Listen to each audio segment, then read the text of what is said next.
Welcome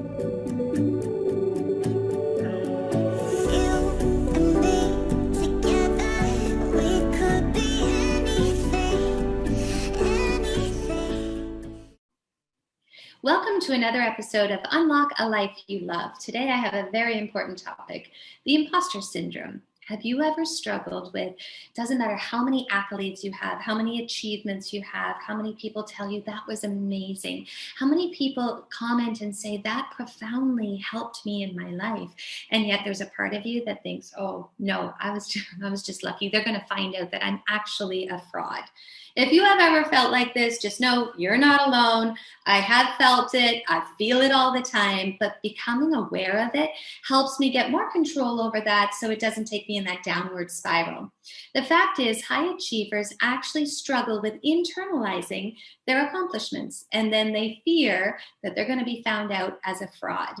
Now, if you've ever struggled with anxiety and self-doubt and fear of failure or fear of not being enough, then you've probably struggled with the imposter syndrome.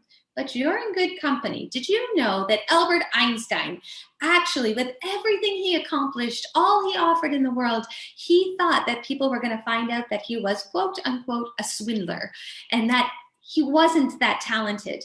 And Maya Angelou, when she published her 11th book, she figured that people were maybe this time going to find out that she was just playing a game.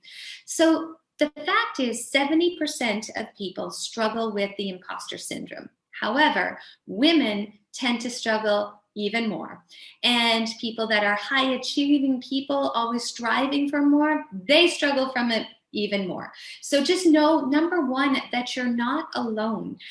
Do you know many people that get into colleges and universities, they actually think that it might have been a mistake. And they get there and they're wondering whether or not they're going to be kicked out.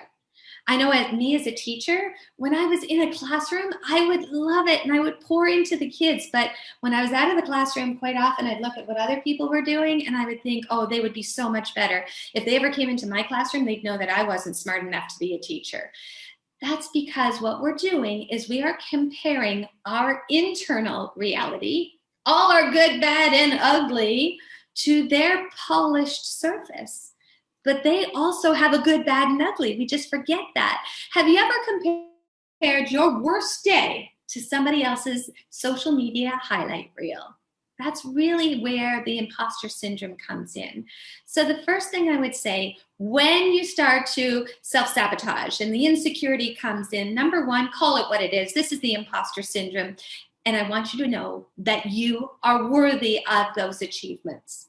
So call it what it is. Number two, ask yourself, okay, can I brush this off and get busy? Because you never really have these insecure thoughts and self-doubt comes in if you're busy in contribution, if you're doing the things that fire you up, if you're really passionate, you're not having the time to have these mind chatters and the self-doubt come in. So can you brush it off and understand that that's just my self-doubt coming in, that's my perfectionism coming out, and get back into activity?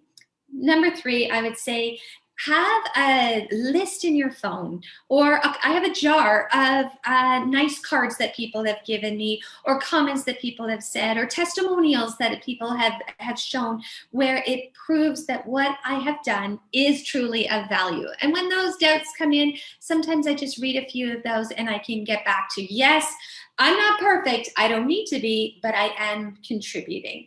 And the last thing is, have an affirmation.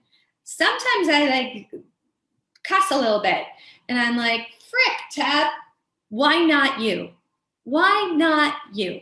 Like, if other people have done it, other people have these accomplishments, why not you? So I hope this helps you debunk the imposter syndrome.